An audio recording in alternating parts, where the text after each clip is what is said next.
Hello, ഒന്ന് നിന്റെ credit അടിച്ചെടുത്തതും നിന്നെ ചൊറിഞ്ഞത് കൊണ്ടുവാ നീ എന്നെ തല്ലിയെന്ന നിന്റെ വളർത്തച്ഛൻ വീറോടെ വാദിച്ചത്. അയാള് ജയിച്ചു എന്ന് പറഞ്ഞുകൊണ്ട് മുകുന്ദൻ തോറ്റു എന്നർത്ഥമില്ല.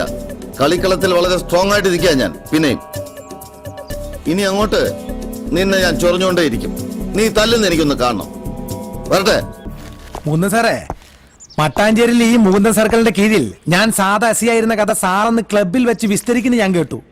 മട്ടാഞ്ചേരിയിൽ ഈ മുകുന്ദൻ സാറ് സംരക്ഷിച്ച ആന്റി സോഷ്യൽ ഗ്യാങ്ങിനെ നിയമത്തിന് മുന്നിൽ കൊണ്ടുവന്നതിന്റെ പേരിൽ പ്രമോഷൻ കിട്ടിയ സത്യനാഥൻ തൃശൂർ വേസ്റ്റിൽ CI ആയത്. അല്ലാതെ കൂടെ എല്ലില്ലാത്ത നാക്കിന്ന് വീഴുന്ന സംവരണത്തിന്റെ പേരിലല്ല.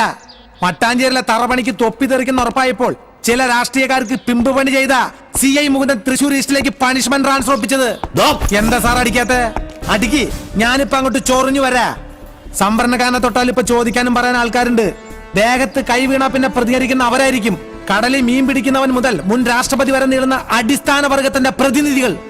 പിന്നെ പഴയ പോലെ ഡിസ്മിസിൽ പണിഷ്മെന്റ് ട്രാൻസ്ഫർ ആക്കാനും വലിയ ബുദ്ധിമുട്ടായിരിക്കും. കാരണം ഈ കൊച്ചു കേരളം ഭരിക്കുന്നതും ഒരു ചെറിയ സംഭരണക്കാരുടാളാ.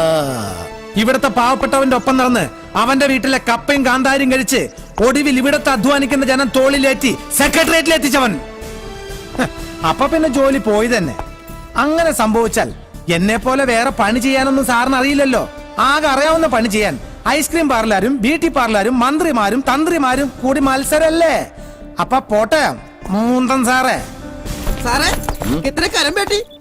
അല്ല, സാറിന് കാര്യം പിടിയിട്ടില്ലേന്ന് ഇപ്പൊ നാരായണാരായി.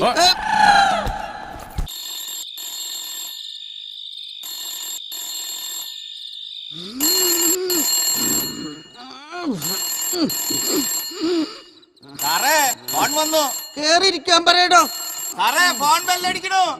Hello, inspector Balram speaking.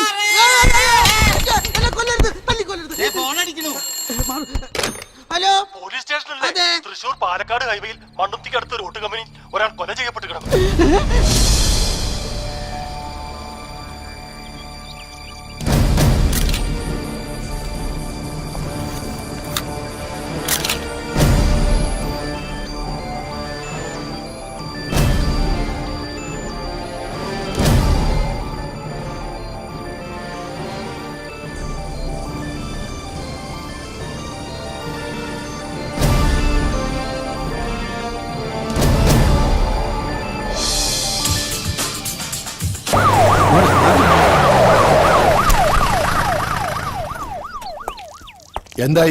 എന്തായാലും സാർ, സത്യം പോലീസ് അകത്ത് അന്വേഷണം തുടങ്ങിയിട്ടുണ്ട്. സാർ, ബോഡിയുടെ വയറ്റിൽ കുത്തിയ പാടുണ്ട്. കൂടാതെ തലയിൽ നിന്ന് ഒരുപാട് രക്തം വാർന്നു പോയിട്ടുണ്ട്. കൂടുതൽ അന്വേഷിക്കാനെന്ന് മെനക്കെടണ്ട സാർ. പണം തട്ടാനോ മറ്റോ ആരെങ്കിലും ചെയ്താവും. ഹൈവേയിൽ ദിനംപ്രതി കാണുന്ന അജ്ഞാത മൃതങ്ങളുടെ പട്ടികയിൽ ഒന്നുകൂടി, അത്ര തന്നെ. സംഭവം നടന്നിരിക്കുന്ന എന്റെ സ്റ്റേഷൻ അതിർത്തിയില്ല. എന്ത് വേണമെന്ന് ഞാൻ തീരുമാനിച്ചോളാം. Sorry sir. താൻ ചൂടാവാതെ, ഇയാള് പറഞ്ഞാലും കാര്യമുണ്ട്. പല സ്റ്റേഷനുകളിൽ എത്രയോ കേസുകൾ തെളിയാതെ കിടക്കുന്നു. അങ്ങനെ ഞാനിത് വിട്ടുകളയാൻ ഉദ്ദേശിക്കുന്നില്ല സാർ. ഇവിടെ നിന്നല്ല, ഞാൻ ജോലി ചെയ്ത ഒരു സ്റ്റേഷൻ അതിർത്തിയിലും അജ്ഞാത മൃതദേഹം എന്ന പേരിൽ തെളിയിക്കപ്പെടാതെ കിടക്കുന്ന ഒരു കേസും ഉണ്ടായിട്ടില്ല. ഇവിടെയും അതുപോലെ തന്നെയായിരിക്കും.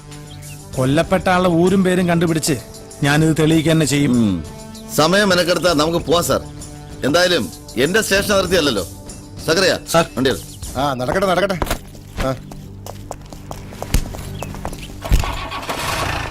ഇത് ബോഡിയുടെ അടിവസ്ത്രത്തിന് ഉള്ളിൽ നിന്ന് കിട്ടിയതാണ്.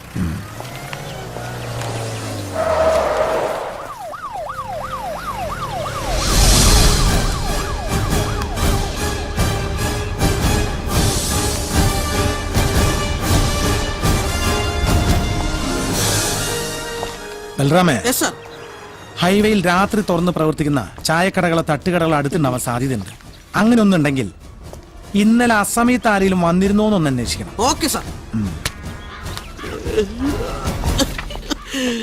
ഇൻസ്പെക്ടർ ബൽറാം ആവുള്ള അടുത്ത ചാൻസ് എത്തിക്കഴിഞ്ഞു. ഈ കൊലക്കേസ് ഞാൻ പുല്ല് പോലെ പുഷ്പം പോലെ തെളിയിക്കും.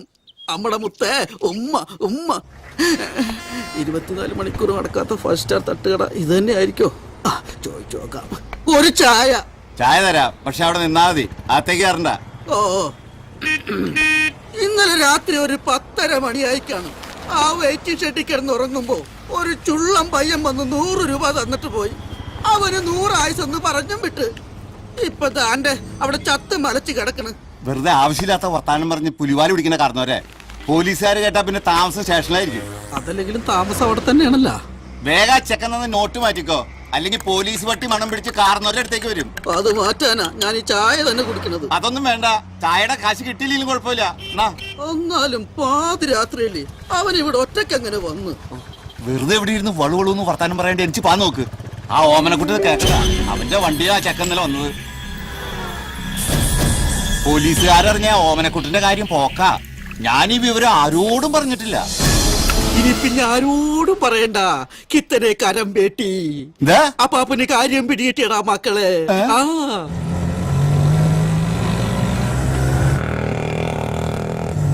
ലെഫ്റ്റിലോട്ട് പോട്ടെ. ലെഫ്റ്റ് അത് തെറ്റിപ്പോയി. റൈറ്റ്. ആ അതെ അതെ, വലത്തോട്ട് ഇരുന്ന് 4ാമത്തെ വീട്. അതൊരു സിനിമയല്ലേ? അല്ല, ഇതൊരു ആക്ഷൻ സീരിയലാ. എടാ സത്യ, നിന്നെ കാണാൻ ആരോ വരുന്നുണ്ട്. ഓ, ഇവനായിരുന്നോ? ഇവിടെ വാടാ. എന്നെ കയ്യിൽ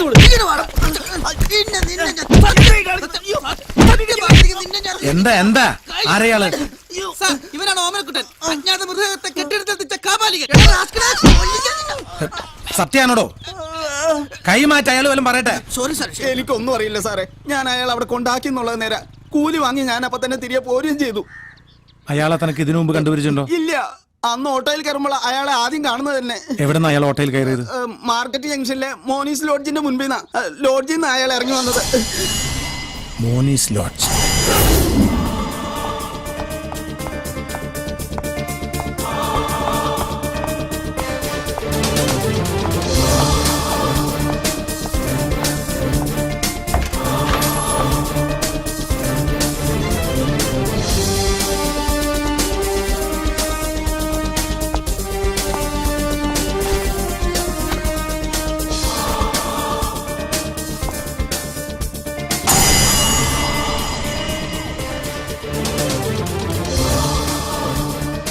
പനാജി ബ്രാഞ്ച്, ഗോവ.